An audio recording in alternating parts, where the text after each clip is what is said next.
Hello everyone, Tigran here for Tryhards. Today we're going to be playing Kerbal Space Program, launching little green frogs into space. We're going to go ahead and start a new one.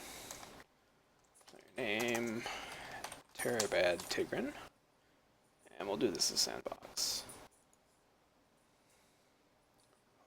Let's see, what do we want our flag to be?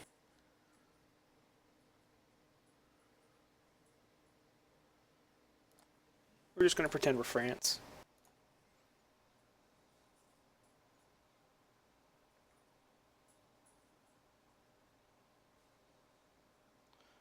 Alright, let's get in here, build a rocket.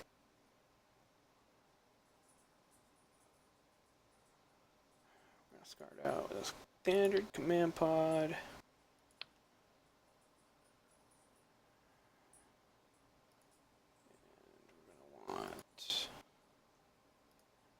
Decoupler so we can detach from our rocket.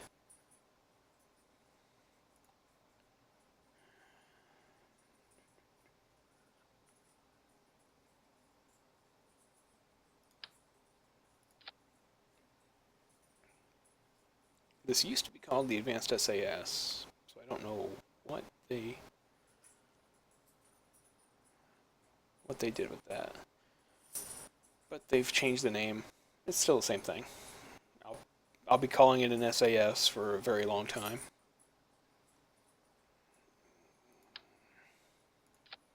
Let's get us a fuel tank and a small... No, not that one. Not that one either. That's the one we want. Tiny little engine. Hopefully we're going to land on the moon with this thing.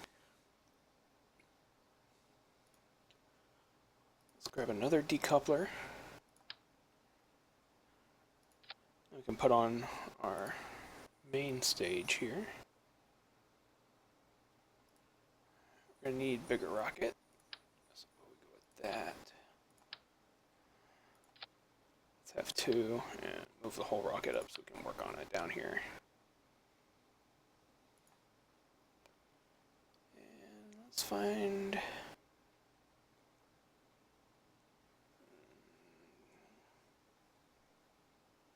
That's the one we want. It has thrust vectoring.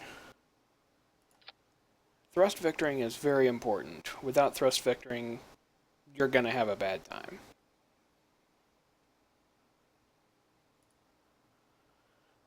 And let's put some fins on this thing.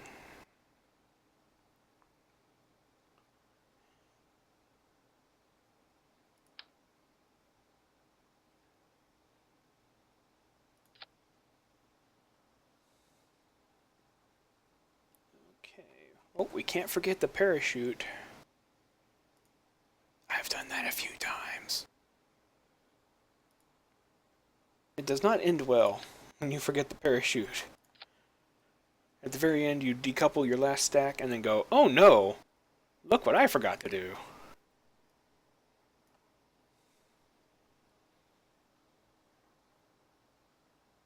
I just had to change our staging order there so that the second stage would decouple from the command pod before deploying the parachute.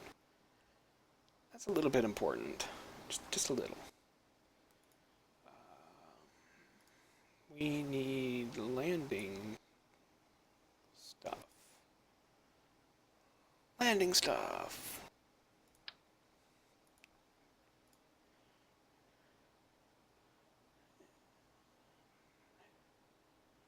You want to get these as low as possible on the stage that you're going to have landing on the moon. There we go. That should work. Okay, am I forgetting anything? Don't think so. We'll put an extra SAS on here, just in case.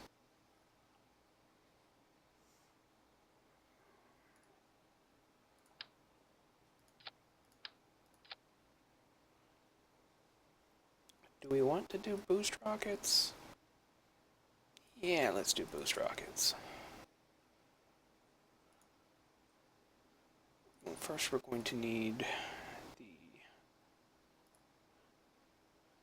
couplers.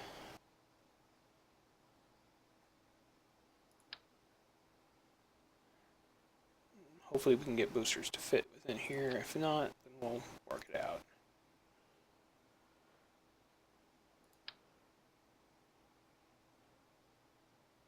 These are the big boosters. This is going to end horribly for all parties involved, and we'll need to move those down a little bit.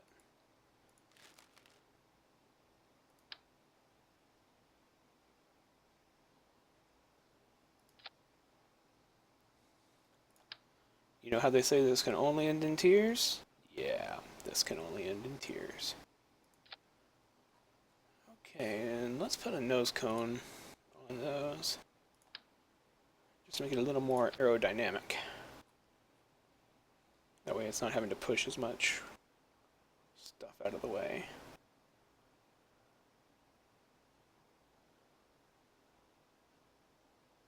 Okay, good enough.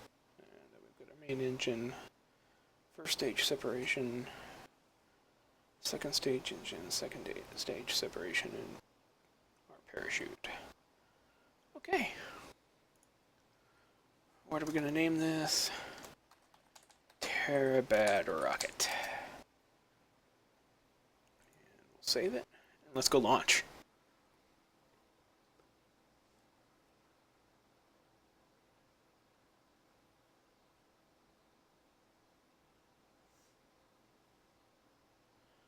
Okay, first thing you want to do is put your throttle up all the way. Since we have solid rocket boosters at the very beginning, it doesn't really matter. And we're going to toggle our SAS on so our rocket keeps going straight up. And fire! So far looking good.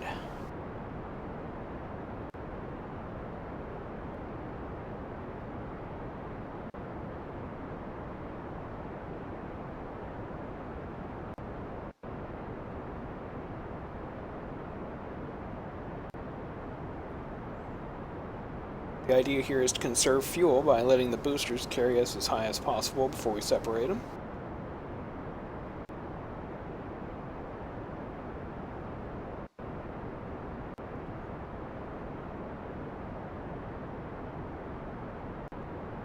And they're about burned out.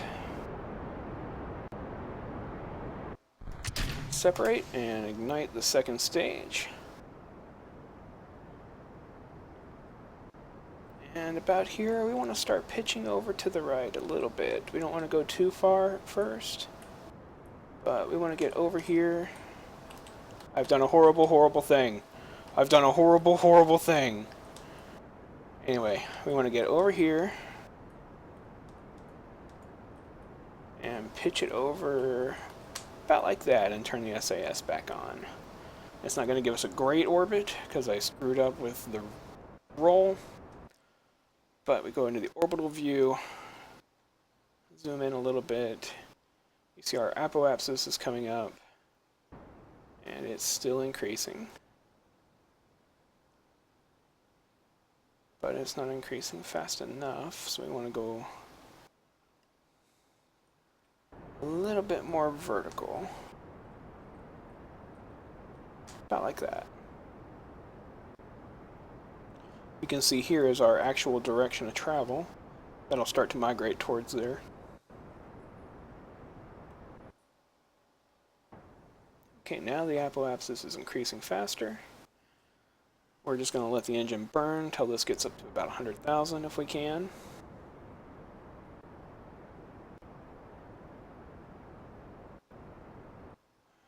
We might need to...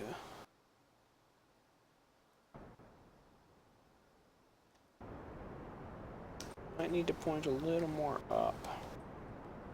I don't like to do that because you need to be more horizontal to get your orbit into a circle rather than a crazy ellipsis.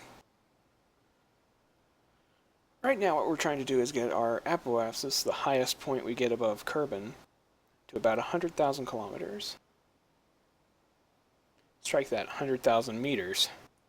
We'll get to 100,000 kilometers. It's just going to take a while. But our goal is to get this to about 100, and then we can cut our engines and plot our orbital insertion burn.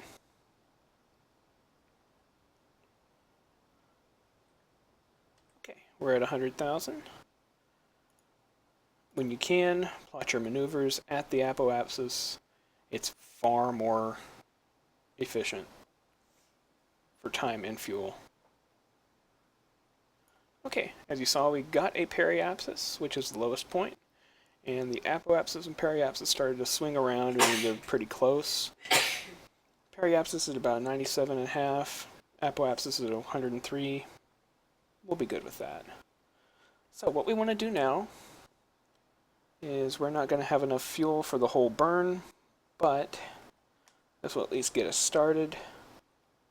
We just need to point ourselves in the right direction. Match up with this little targeting indicator here. Turn the SAS back on so it keeps us on that point.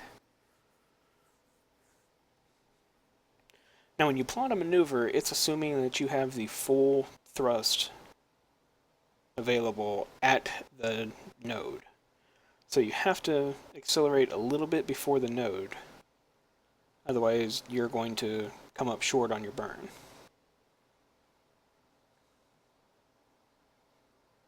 Now, looking at our fuel, we definitely do not have enough to finish this burn, so we'll have to stage in the middle of it. So we probably want to start just a few seconds early to allow for that. Dropping the mass of our boost stage is going to help reduce the overall burn time, though.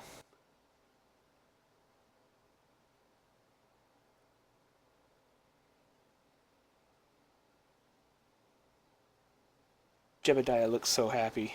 He's out in space. In freaking space.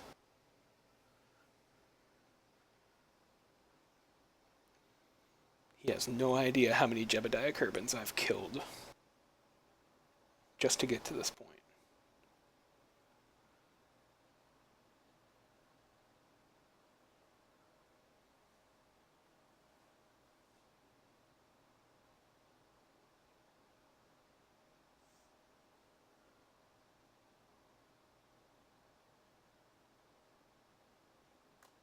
Alright, here we go.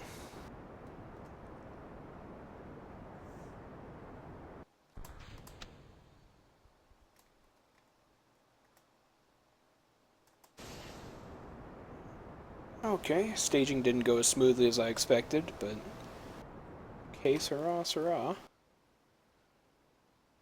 And as we watch during our burn, the blue line is coming around, showing our orbit is spreading out.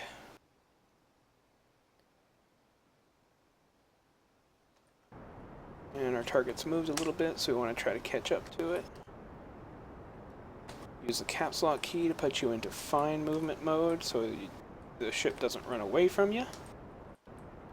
And it's still running away a bit. There we go. Stay on target for your burn. Orbit should be spreading out quite nicely now.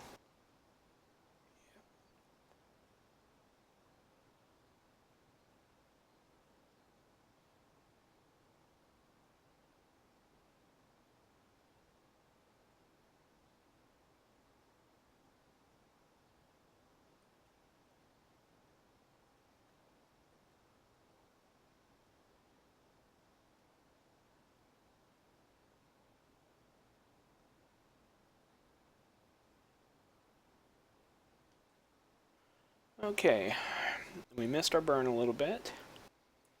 Don't quite have the orbit that we want, but we can get rid of that maneuver and we'll actually wait a little bit until we get around.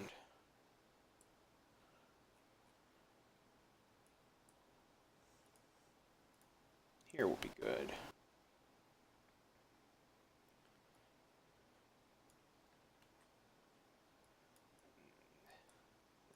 Modify this maneuver a bit.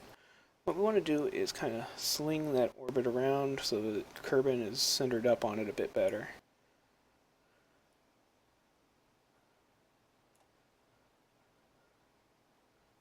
There we go. That'll at least get us completely out of the atmosphere. Estimated burn will take about 8 seconds, so let's just get oriented toward it. And we'll use time acceleration so it doesn't actually take us forever.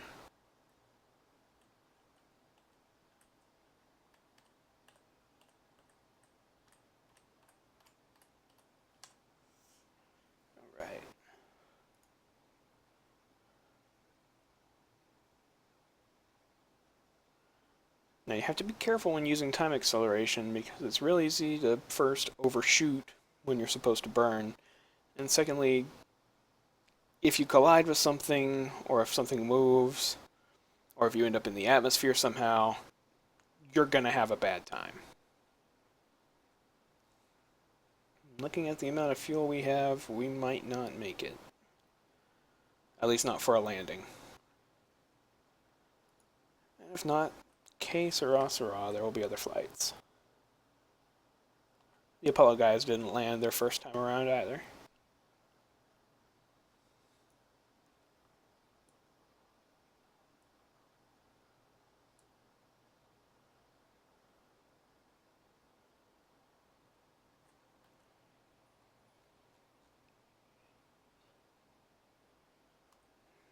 Okay.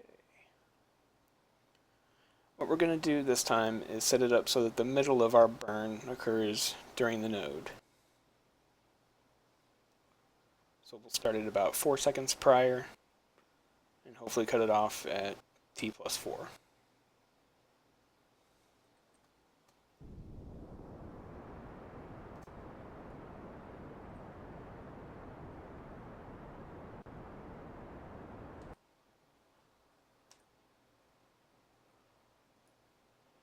Oh, that's matched up pretty well.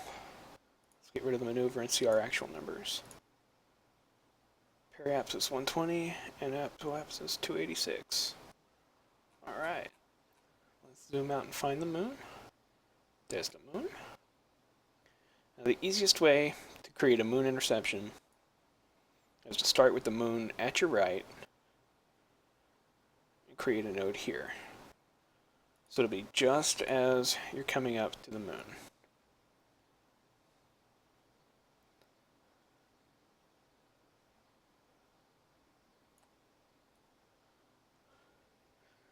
Now we'll have to adjust this and play around until we find a moon intercept.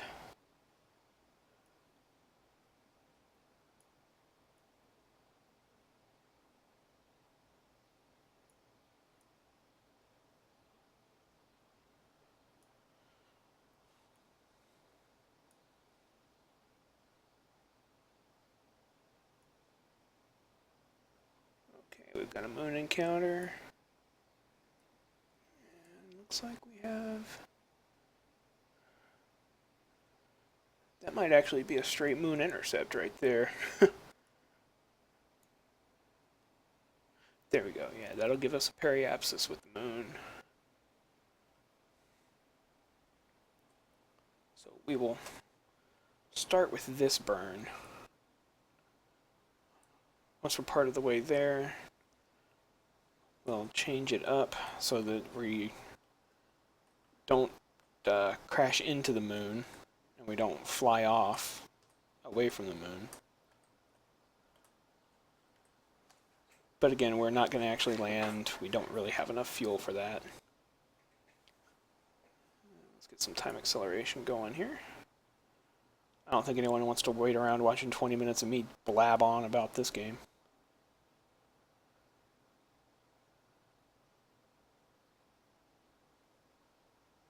I have actually landed on the moon before. Not with this rocket setup, of course.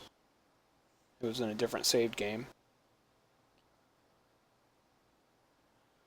Alright, with this one we're going to start at about 26 seconds out. Make sure we're still lined up good on our dot. We're still in fine movement mode. And that'll be good. And I missed the start of my burn. I wasn't paying attention.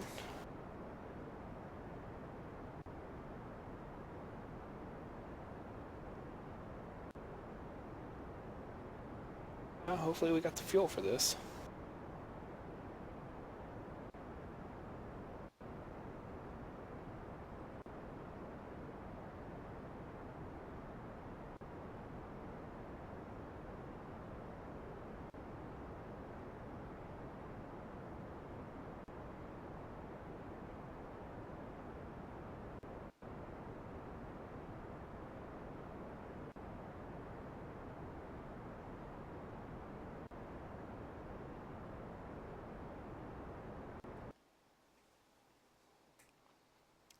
may be leaving Jebediah out there, or we might just crash him into the moon for fun.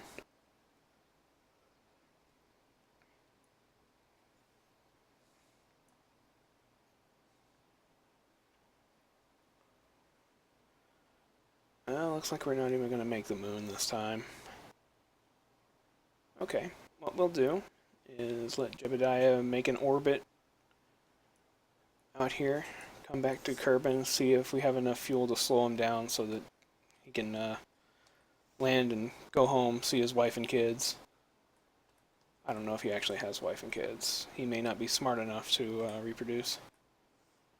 Well, we got plenty of rednecks, so it would show it doesn't really need a whole lot of intelligence. Let's go ahead and accelerate time, because it's going to be several in-game hours before Jebediah makes it back around here.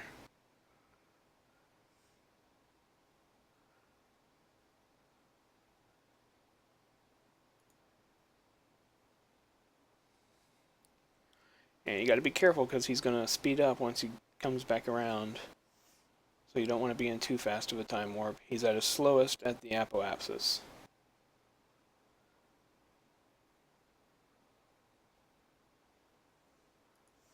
Well, let's see if we can see the moon from here. I don't know if we'll be able to.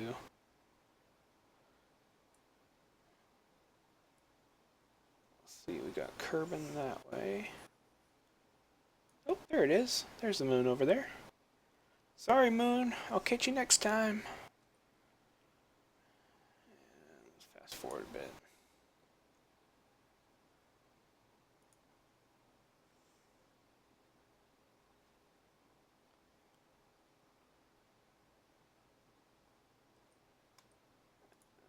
Let's stop. Because now that I think about it, it's probably going to be best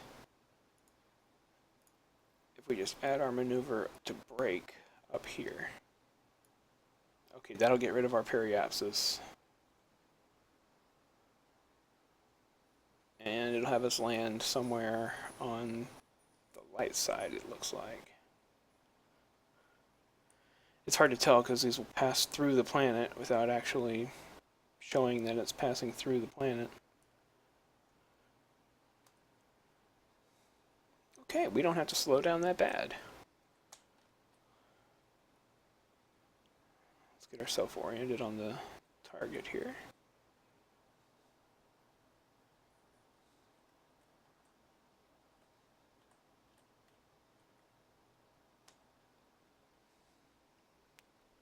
And we'll go ahead and speed time up a bit.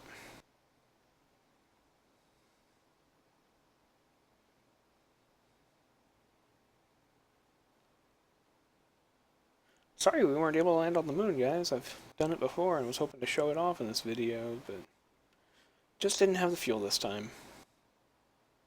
I'll make sure we do another video where we land.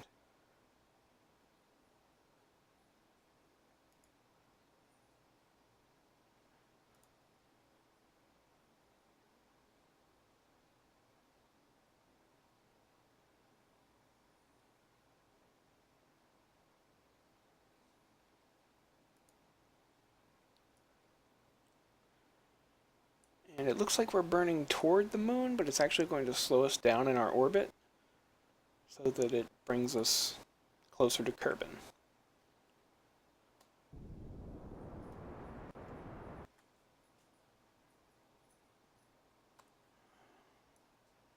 Let's see what our orbit actually gave us. Well, we no longer have a periapsis, which means we're going to intersect with the planet. And it looks like once we get closer, I'll probably dump as much fuel as possible into making sure we land. Okay, I can get rid of that maneuver now. And let's accelerate time so that we get closer, closer, closer.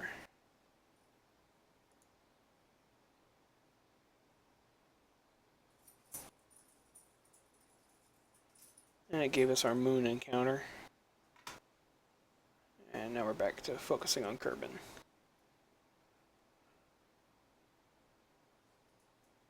And again, you want to slow down your time warp as you start to get closer.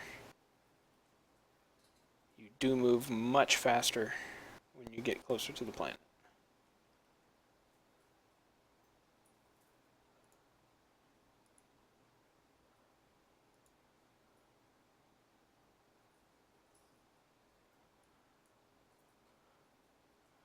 Okay, we're coming up on Kerbal.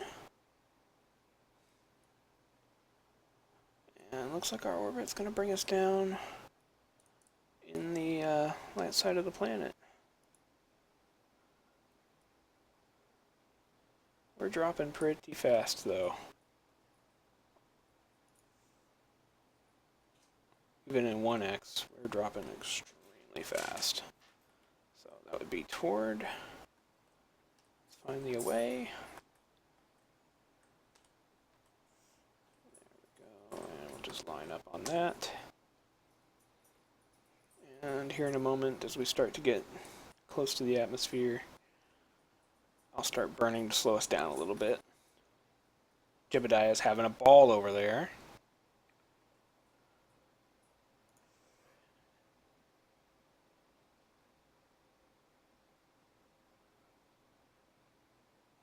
Again, be very careful if you're doing time warp when you're this close to the planet. You don't want to overshoot what you're aiming for. You definitely don't want to slam into the ground. Your space frogs will thank you for not doing that. Okay, it looks like we're going to make a water landing.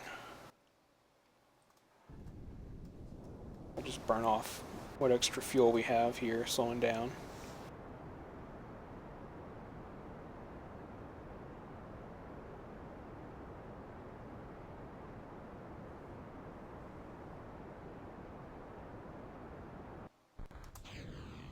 Jettison that. As we get lower, the capsule heats up from the re-entry. And the air is slowing us down quite a bit. We're at 10 kilometers. Hopefully we will slow enough that I'm comfortable deploying the chute. Looks like we're going to make it, yeah.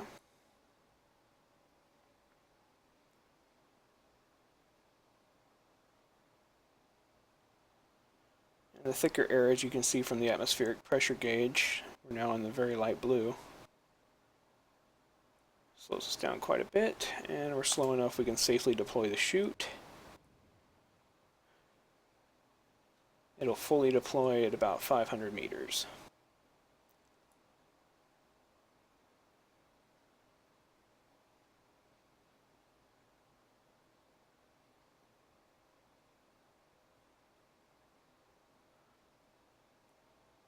Well, let's watch the chute deploy. That was the sound of our second stage hitting the ocean. Okay, chute has successfully deployed.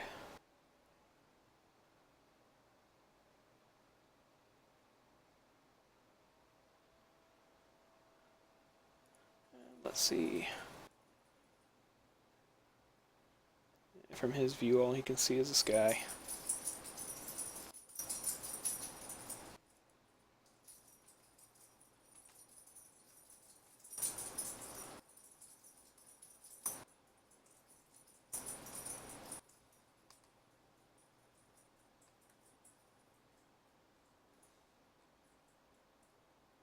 And this is me not remembering how to get out of this view.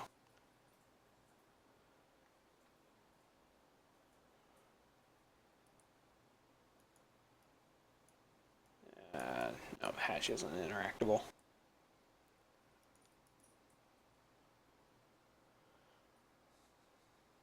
I'm gonna guess that since we haven't heard a sound yet, it isn't telling us much about anything right here.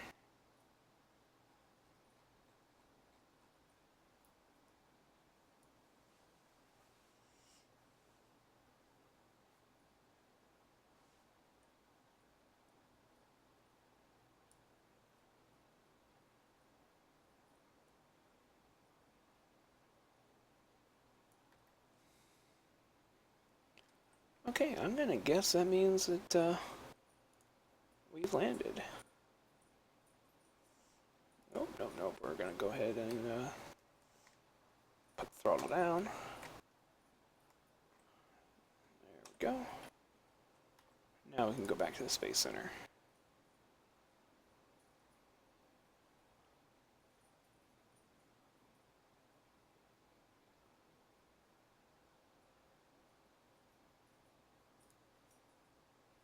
Flight tracking should show us as landed. Yep, splash down. Okay, we can recover it. And that is Kerbal Space Program. Thanks for checking us out, guys. We appreciate all of our viewers.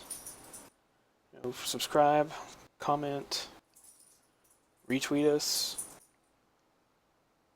tell your friends.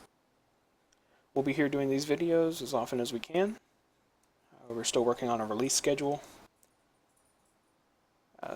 Keep an eye on our Twitter feed and on our YouTube page, and we will let you know as soon as we have a schedule worked out. Again, thanks for watching, guys. Take care.